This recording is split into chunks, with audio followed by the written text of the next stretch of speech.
Hello guys, once again welcome to KV Academy in search of incredibles. ये आपका Oil India Limited junior assistant computer operator 2021 का नया part है, जिसमें आपको मैं मैक्सिमम वेटेज टॉपिक्स आज इन एग्जाम बताऊंगा। इससे पहले मैंने आपके लिए एनालिसिस किया था, उसमें भी मैंने बहुत इंपॉर्टेंट टॉपिक बताया जिससे बहुत ही बच्चों का हेल्प मिला है।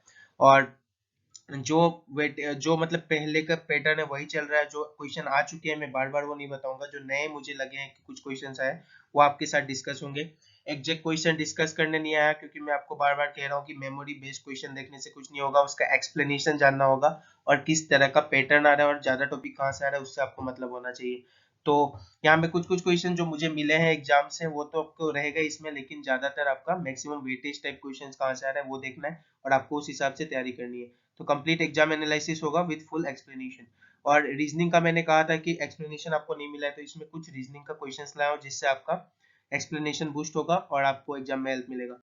करते हैं। सो टुडेस शिफ्ट में आपको जो देखने को मिला था सिनोनिम एंटोनिम्स, फिर से बहुत ज्यादा वेटेज रख रहा है। यहाँ पे 3 से 4 क्वेश्चंस आपको देखने को मिल जा रहे हैं हर एक शिफ्ट में, तो सिनोनिम एंटोनिम्स बहुत इंपॉर्टेंट बनता है। ये आपको देखना है। मुझे एक एक सिनोनिम पता चला जो कि एग्जाम में आया था, कीज बोल के।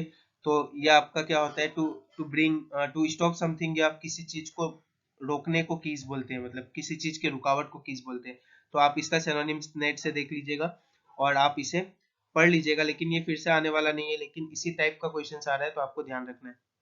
ठीक है, कीज का मतलब मैंने आपको बता दिया, कोई चीज में रुकावट, मतलब टू स्टॉप समथिंग और to bring to stop something means किसी चीज को रोकना, मतलब किसी चीज के स्टेट को रोक देने को कीज कहा जाता है। ठीक है। और पेसेज बेस्ड क्वेश्चंस आ रहे हैं आपके अप टू 8 मार्क्स, तो जिसका रीडिंग स्किल बहुत अच्छा होगा, रीडिंग स्किल जिसका अच्छा होगा वो बहुत जल्दी इस क्वेश्चंस को कर ले जाएगा। रीडिंग स्किल जिसका अच्छा होगा, और इसमें आपका स्टोरी बेस्ड या फैक्ट बेस्ड आ रहा है। मान लीजिए स्टोरी बेस्ड, कुछ स्टोरी आपको दे दिया पैसेज में, या फिर फैक्ट बेस्ड मतलब मान लीजिए कि अभी कोरोना वायरस चल रहा है, कोरोना वायरस के फैक्ट के ऊपर कुछ पैसेज आ गया, तो 8 मार्क्स का ये आपको देखने को मिल रहा है, जो कि बहुत ही हैवी मार्क्स कवर करता है। आपको देखने में तो इजी लगेगा पैसेज, लेकिन क्वेश्चन थोड़ा सा घुमाया हुआ है, तो अच्छे से पढ़ना होगा पैसेज को। और पैसेज के अंदर के वर्डिंग का भी सिनोनिम्स एंटोनिम्स पूछा जा रहा है, तो उसका भी आपको ध्यान रखना है। तो सिनोनिम्स एंटोनिम्स जितना ज्यादा आपको पता होगा उतना ही ज्यादा आपको हेल्प मिलेगा। तो यही थे जो ज्यादा मैक्सिमम वेटेज कवर कर रहे थे इंग्लिश के। आगे मैंने आपको प्रीवियस बताया कि पैसिव वॉइस एक्टिव वॉइस देख के जाना है, उससे एक दो क्वेश्चन बन जा रहे हैं, नरेशन से, इडियम फ्रेजेस से आपको एक दो क्वेश्चन देखने को मिल रहे हैं, और वन वर्ड सब्स्टिट्यूशन से। इतना ही पार्ट से सबसे ज्यादा क्वेश्चन आ रहे हैं, और एक दो क्वेश्चन कहीं अलग से आ रहे होंगे तो आपको दिक्कत नहीं होगा, वो बहुत इजी है। बस ये सब जो इंपॉर्टेंट पार्ट है आपको कवर करना बहुत जरूरी है। इसका खाली रूल थोड़ा बहुत आप देख लीजिएगा, आपको हो जाएगा। और इरर डिटेक्शन आपको देखना है। इरर डिटेक्शन में कुछ नहीं है, आप अगर सेंटेंस पढ़ते हैं आपको खुद पढ़ने से ही पता चल जाएगा कि कहाँ में इरर है, क्योंकि आपको पढ़ने के साथ ही उसको लग जाएगा कि ये गलत कुछ लिखा हुआ है। तो उतना भी कोई हार्ड इरर डिटेक्शन नहीं आ रहा कि आपको कोई प्रॉब्लम होगा एग्जाम में। तो इरर डिटेक्शन हल्का फुल्का आपको रूल आता है इंग्लिश ग्रामर का, जो हमने बचपन में पढ़ा था तब भी हो जाएगा। ठीक है। रीजनिंग में किस तरह के क्वेश्चन आ रहे हैं, अगर एक क्वेश्चन मुझे ये एग्जाम में आया हुआ क्वेश्चन है इस तरीके का, मैंने जो बच्चों से एनालिसिस लिया वहां से ये पता चला कि इस तरह का एक क्वेश्चन आ रहा है कि टेलर अगर नीडल यूज करता है तो फार्मर क्या यूज करेगा। तो फार्मर जो आपका फील्ड में एग्रीकल्चर के लिए यूज करता है वही आंसर होगा। अभी मुझे नहीं पता वहां पे क्या क्या ऑप्शन दिए गए थे, लेकिन मैं आपको बता दे रहा हूँ, एग्रीकल्चर के लिए जो भी रिलेटेड वो अपना इंस्ट्रूमेंट यूज करता है, जो भी एग्रीकल्चर के लिए प्लग हो गया या वो बहुत कुछ यूज करता है, तो उसमें से जो ऑप्शन दिया होगा वही आपका आंसर होगा। तो आप देख लीजिएगा इसे। ए बी सी डी अगर जेड वाई एक्स डब्ल्यू है तो आपका ई एफ जी एच क्या होगा, ऐसा क्वेश्चन आ रहा है। तो ए का जेड आपका क्या होता है, जस्ट रिवर्स होता है, जस्ट उल्टा। बी का जस्ट उल्टा आपका होता है वाई, सी का जस्ट उल्टा होता है आपका एक्स, और डी का जस्ट उल्टा होता है डब्ल्यू। ये उल्टा बोलने का मतलब है कि अगर आप ए लिखते हैं तो ए क्या होता है, इधर आपका वन होता है, और जेड जस्ट उसका उल्टा होता है। ठीक है। जेड जस्ट उसका उल्टा होता है। बी का जस्ट उल्टा कौन सा होता है, अगर हम पीछे से देखें तो वाई होता है। बी का जस्ट उल्टा पीछे से देखें तो वाई होता है। उसी तरीके से आपका अगर हम सी का जस्ट उल्टा देखें पीछे से तो एक्स होता है, और अगर इसी तरीके से हम डी का जस्ट उल्टा देखें तो आपका डब्ल्यू होता है।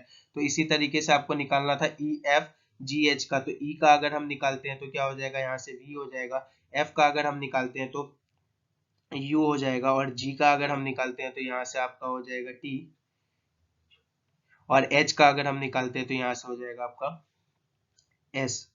एच का हम निकालते हैं तो यहाँ से आपका एस हो जाएगा। तो इसका करेक्ट आंसर बनेगा वी यू टी एस। इसी टाइप का पैटर्न का क्वेश्चन आ रहा है एग्जाम में भी ये सबसे टिपिकल पैटर्न है। बाकी तो आपका प्लस माइनस से भी हो जा रहा है, ठीक है, आपको देख लेना है ये। उसके बाद आपका और क्या क्वेश्चन आ रहा है, 2:8 है तो 3:2 क्या होगा, इस टाइप का भी क्वेश्चन पूछे जा रहे हैं। तो आपको देखना है, थोड़ा सा इसमें दिमाग लगाना है। अगर आपको क्यूब पता है तो आराम से कर ले जाएंगे। 2 का क्यूब यहाँ पे कितना होता है आपका 8 होता है, तो यहाँ पे आपका 3 का क्यूब यही पैटर्न लग रहा है इसमें। 3 का क्यूब अगर आप करेंगे तो ये क्या आएगा 27, इस टाइप के क्वेश्चन बन रहे हैं, ठीक है। तो 27 इसका करेक्ट आंसर होगा। Option number D will be your correct answer for this question, ये आपको ध्यान रखना है, ठीक है। तो इतने पार्ट थे आपके रीजनिंग के और भी क्वेश्चन है जो आए। तो ब्लड रिलेशंस के हम क्वेश्चन देखते हैं। Anil introduces Rohit as the son of the only brother of his father wife. तो अगर मैं प्लस लिखता हूं तो आप कंसीडर कीजिएगा उसे वो मेल है, और अगर माइनस लिखता हूं तो उसे कंसीडर कीजिएगा वो फीमेल है। मैं आपको एक्सप्लेन करता हूँ इस क्वेश्चन में क्या कहा गया है। तो अनिल इंट्रोड्यूस करता है रोहित को इंट्रोड्यूस कर रहा है as the son of the only brother of his father's wife. तो अनिल के जो फादर है, और हमको पता है कि हम ऊपर वाले जनरेशन को ऊपर बनाते हैं। अगर मुझे फादर का जनरेशन बनाना है तो हम ऊपर बनाएंगे। तो अनिल के जो फादर है, अनिल के जो भी फादर है, उनकी जो वाइफ है, यहाँ पे लिखा है उनकी जो वाइफ है, तो वाइफ के लिए हम डबल रो देते हैं, ठीक है। वाइफ के लिए हम डबल रो देते हैं कनेक्ट करने के लिए। तो वाइफ के लिए डबल रो देंगे, ये आपका क्या है वाइफ है। तो अनिल के फादर की जो वाइफ है, उसका उनकी जो ओनली ब्रदर है, उनके जो ओनली ब्रदर है, मतलब वाइफ के जो ओनली ब्रदर है, यहाँ पे लिखा गया, ठीक है। उनके जो ओनली ब्रदर है, उनका सन जो है वो रोहित है, उनका सन। तो छोटे वाले जनरेशन के लिए हम नीचे बनाते हैं, सन है तो आर यहाँ लिखेंगे और आपका प्लस देंगे क्योंकि सन कहा गया है। और अनिल इंट्रोड्यूस किया था रोहित को। तो उसके बाद पूछा गया है कि रोहित कैसे रिलेट करेगा अनिल को। तो रोहित अनिल से कैसे रिलेट होगा, रोहित अनिल से कैसे रिलेट होगा। तो ये आपका इसके मामा का लड़का लग रहा है, क्योंकि यहाँ पे आप देख सकते हैं ये इसके फादर है और इसके फादर दोनों के अलग है, लेकिन रिलेशन दोनों में है। तो रिलेशन क्या चीज का होगा, तो दोनों का रिलेशन आपके कजिन का होगा, दोनों के रिलेशन आपका कजिन का होगा, क्योंकि दोनों सेम जनरेशन में है और दोनों के फादर और मदर अलग अलग है, ठीक है। नेक्स्ट क्वेश्चन की ओर चलते हैं। Next question is the car travel 25 kilometre towards south from the garage. अगर मैं मान लेता हूँ ये गैरेज है, जी से गैरेज को लिख रहा हूँ, तो 25 किलोमीटर अगर साउथ को चलता है, तो ये 25 किलोमीटर हम मान लेते हैं 25 किलोमीटर साउथ को चलता है। तो उसके बाद क्या होगा, इट टर्न्स लेफ्ट। अगर लेफ्ट को टर्न करेगा तो इस तरफ टर्न करेंगे, हम लेफ्ट को टर्न करेंगे। यहाँ लिखा गया है 30 किलोमीटर, 30 किलोमीटर लेफ्ट को टर्न किया। उसके बाद लिखा है then turn left and travel 25 kilometre, फिर टर्न किया लेफ्ट को और 25 किलोमीटर चला आगे, 25 किलोमीटर और आगे चला। तो इसके बाद लास्ट में क्वेश्चन पूछा है how far is car from the garage. Garage से, ये था गैरेज का पॉइंट, तो गैरेज का पॉइंट से फार कितनी दूरी पे, ये डिस्टेंस आपसे पूछा गया है। This distance is asked in the question. तो ये डिस्टेंस कितना हो जाएगा, तो ये नीचे हम देख रहे हैं, ये अगर 30 है तो ये भी 30 है, तो डिस्टेंस क्या हो जाएगा आपका 30 हो जाएगा। और लास्ट में डायरेक्शन भी पूछा है, ये कौन सा डायरेक्शन है, तो हमें पता है कि ये कौन सा डायरेक्शन होता है आपका ईस्ट डायरेक्शन होता है, इस तरफ आपका ईस्ट डायरेक्शन होता है। तो हम क्या आंसर देंगे इसका, 30 ईस्ट is your correct answer, C इसका करेक्ट आंसर था। इस टाइप के क्वेश्चंस आ रहे हैं, तो मैंने आपको एक दो क्वेश्चन यहाँ समझा दिया ताकि आप क्वेश्चन आसानी से कर सके एग्जाम में और कोई प्रॉब्लम नहीं है आपको।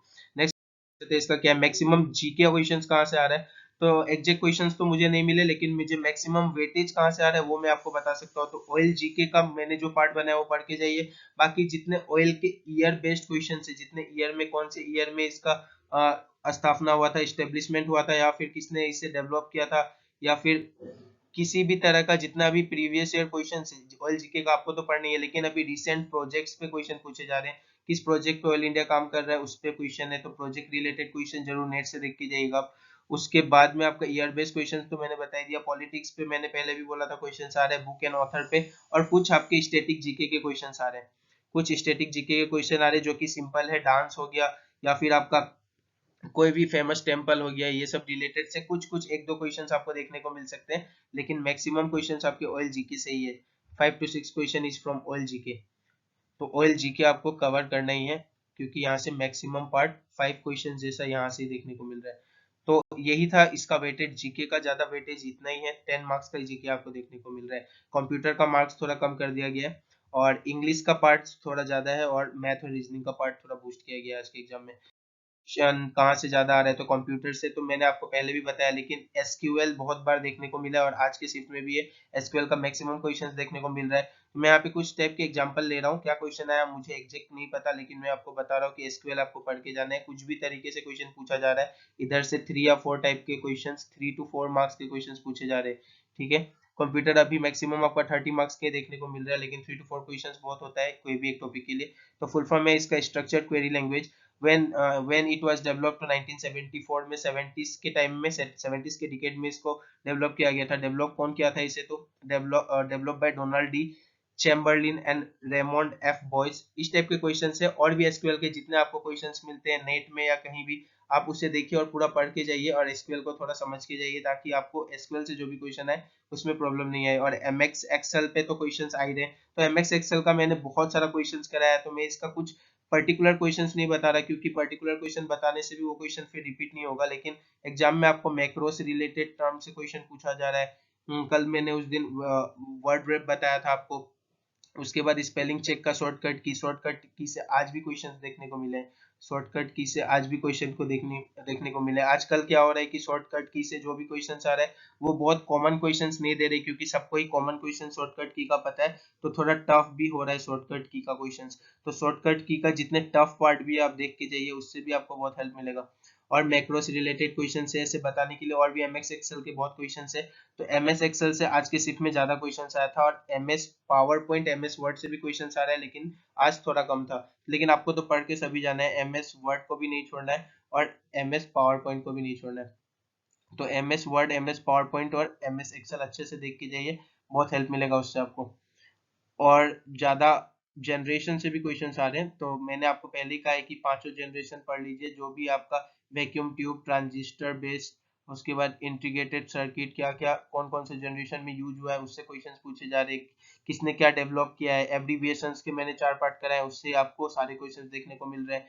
ईयर बेस्ड क्वेश्चंस यहाँ से भी आ रहे हैं, किसने क्या डेवलप किया। जैसे अभी मैंने आपको ऊपर बताया कि एसक्यूएल डेवलप हुआ था 1974 में, तो इसी तरह से माइक्रोसॉफ्ट कब डेवलप हुआ, कौन सा जनरेशन विंडोज का कब डेवलप हुआ, कुछ भी पूछा जा रहा है, तो ईयर बेस भी आपको ध्यान रखना है। तो यही आपका मैक्सिमम वेटेज ले जा रहा है। मैं आपको सारा तरीके की पॉसिबिलिटी बता रहा हूँ जहां से क्वेश्चन आ सकता है।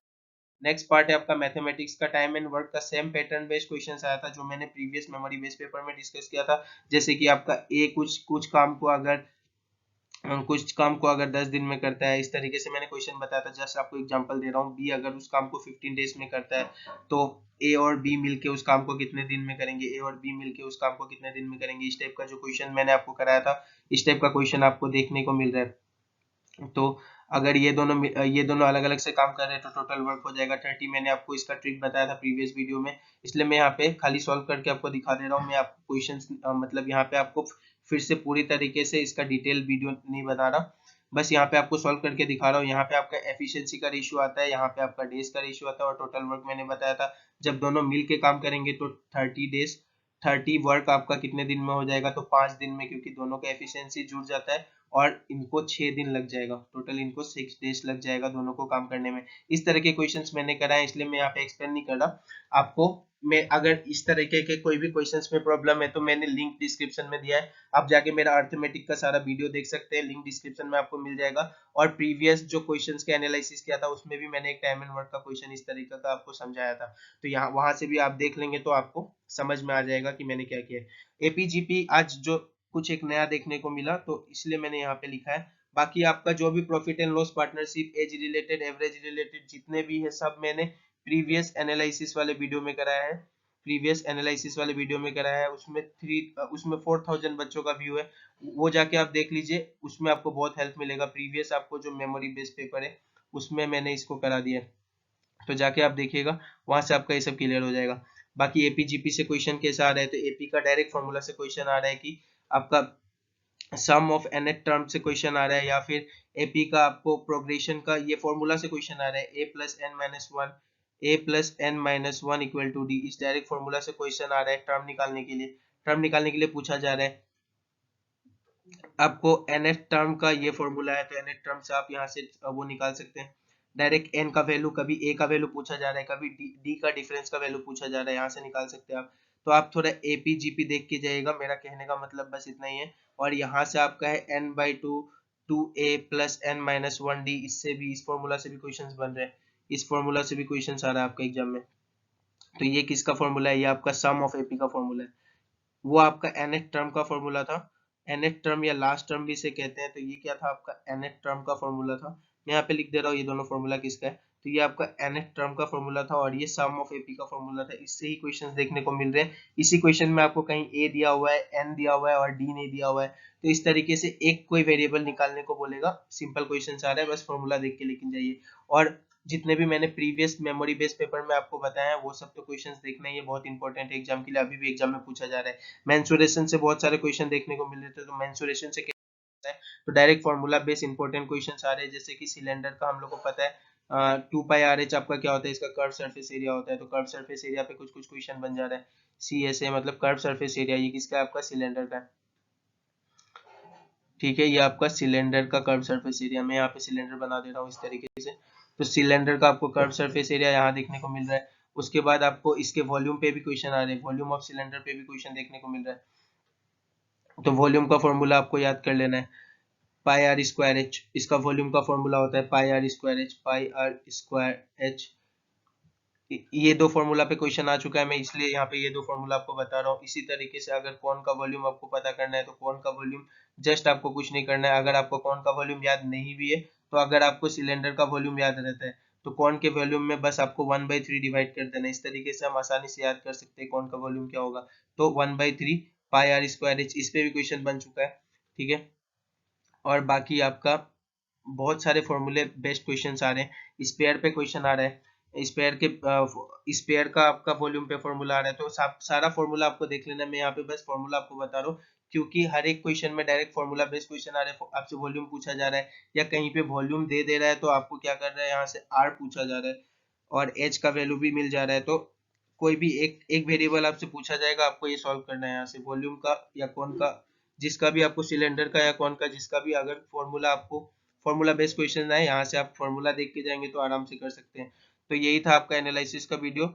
और इससे प्रीवियस जितना भी वीडियो मैंने आपके लिए बनाया जाके सबको देखिए, आपको बहुत हेल्प मिलेगा। Thank you for your love and support in this channel और मिलते हैं अगले क्लास में। Thank you very much. और जिन्होंने भी चैनल को अभी तक लाइक और सब्सक्राइब नहीं किया, चैनल को लाइक और सब्सक्राइब कीजिए। Thank you.